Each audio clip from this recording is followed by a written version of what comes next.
Ikawalong kabanata. Pinulong ni Sejun ang mga batang kuneho, sinabihan niya ang mga ito na itatanim nila ang mga talbos ng kamote. Kaya pinagbawalan na muna niya ang mga batang kuneho na kainin ang talbos ng kamote. Nabigla ang mga batang kuneho sa narinig na balita galing kay Sejun. Ang talbos ng kamote ay paboritong merienda ng mga batang kuneho nitong mga nakaraang araw. Sinubukan ng mga batang kuneho na gamitin ang kanilang galit at kakyutan para umapela kay Sejun. Ipinaliwanag ni Sejun na kailangan nilang itanim ang mga talbos ng kamote para dumami pa ang kanilang maani at makakain na kamote. Inalok ni Sejun ang mga batang kuneho na kapag tumulong sila sa pagtatanim ng mga talbos ay gagawan niya ang mga ito ng espesyal at masarap na merienda. Nagustuhan ng mga batang kuneho ang alok ni Sejun at nagsimula ng itanim ang mga talbos. Sa taniman ng dahon ng sibuyas ay nag-aani ang nanay na kuneho at binigyan ito ng instruksyon ni Sejun na huwag anihin ang isang sibuyas dahon para mamulaklak ito at magkabuto. Naisip ni Sejun na para maging item ang sibuyas ay kailangan nilang itanim ito galing sa buto. Habang abala ang mga batang kuneho sa pagtatanim ng mga talbos ng kamote, ay may isa ang hindi nakatiis na papakin ang bitbit nitong talbos. Nakita ito ng tatay na kuneho at kinutusan ang batang kuneho. Sa kabilang banda, makikita na nag-aani ng kamatis si Sejun.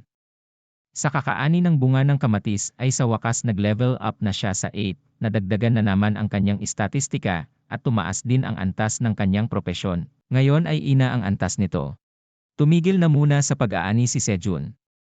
At gumawa ng pangmeryenda nila.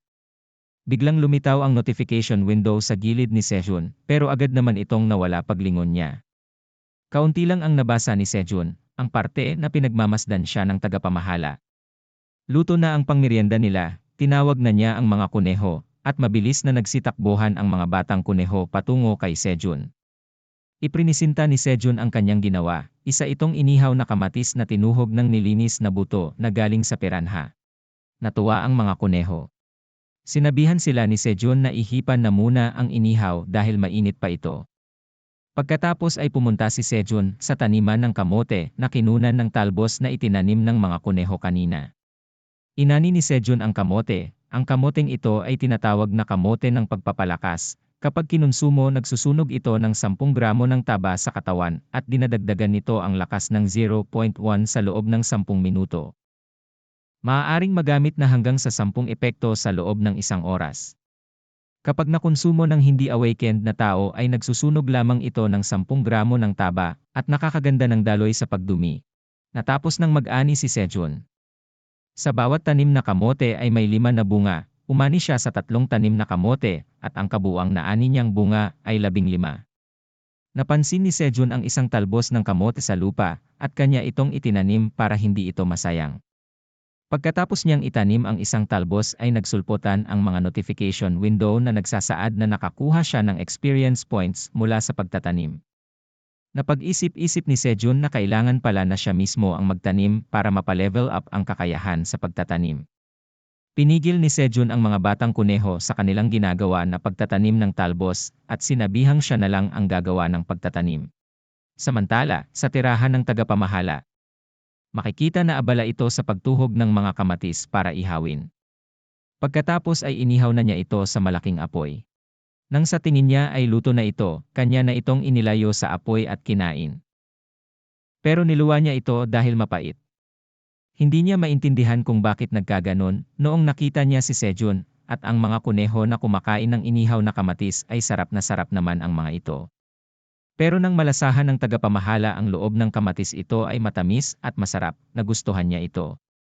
Pagkatapos niyang kumain ng inihaw ay bumalik na siya sa bolang kristal para ipagpatuloy ang pagmamasid kay Sejun. Nagulat siya nang makita niya na kumakain na sila Sejun at mga kuneho ng inihaw na kamote.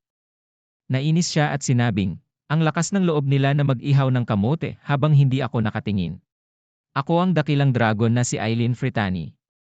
Habang masaya na kumakain ng inihaw na kamote sina Sejun at ang mga kuneho ay may quest window ang lumitaw. Sabi dito, magbigay ng isang inihaw na kamote ng pagpapalakas sa tagapamahala. Pabuya, wala. Pagtanggi, kamatayan. Sabi ni Sejun na ipagpaliban na muna ang quest. Nagulat ang tagapamahala. Nagpadala ulit ng mensahe ang tagapamahala na hinihimok si Sejun na magbigay ng inihaw na kamote dahil hindi niya papalagpasin kapag hindi nagbigay si Sejun. Sabi naman ni Sejun, may isang inihaw na lang ang natitira. Meron ka bang kahit ano na ibibigay sa akin na pabuya? Binago ng tagapamahala ang nakalagay sa quest. Ngayon ay may pabuya na itong kakayahan, kaugnay sa propesyon ni Sejun.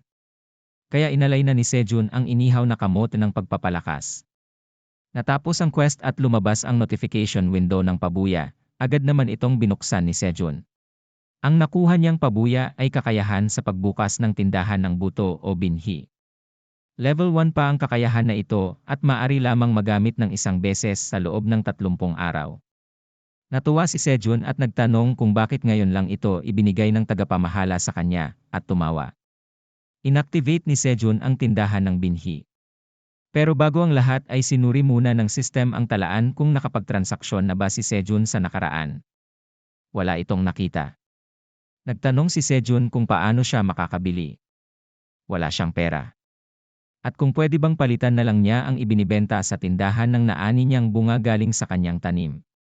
Nagpatuloy ang system ng tindahan ng binhi. Binati nito si Sejun sa paggamit ng tindahan. May antas ang customer na gumagamit ng tindahan. Ang antas ni Sejun sa tindahan ay isang baguhan.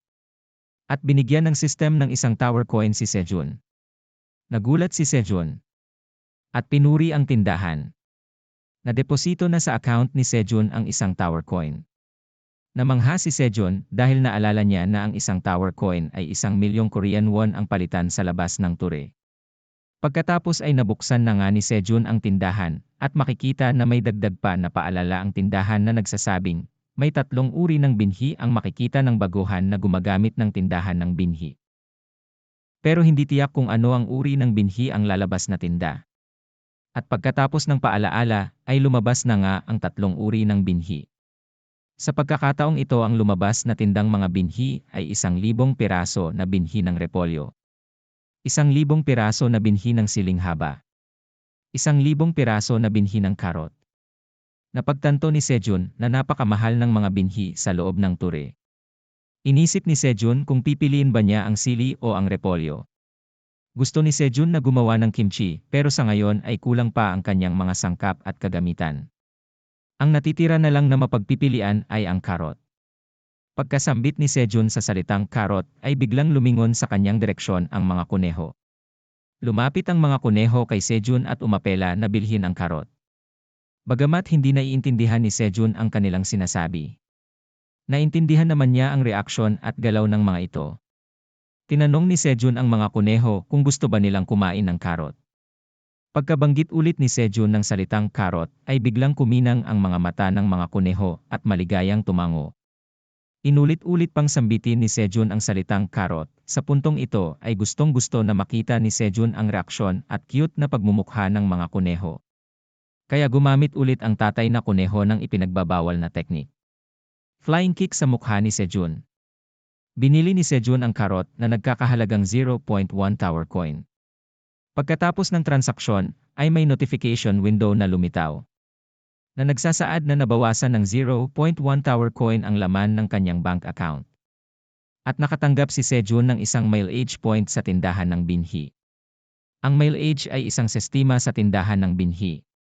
Para tumaas ang level ng antas ng isang gumagamit ng tindahan ng binhi ay kailangan ni Sejun na makaipon ng 100 na mileage. Biglang lumitaw ang sisidlan ng binhi na lumulutang sa ere. Kinuha ito ni Sejun, na bigla siya nang mapansin na ang sisidlan ng binhi ay mamahalin. Nagpadala ng mensahe ang tagapamahala ng ture.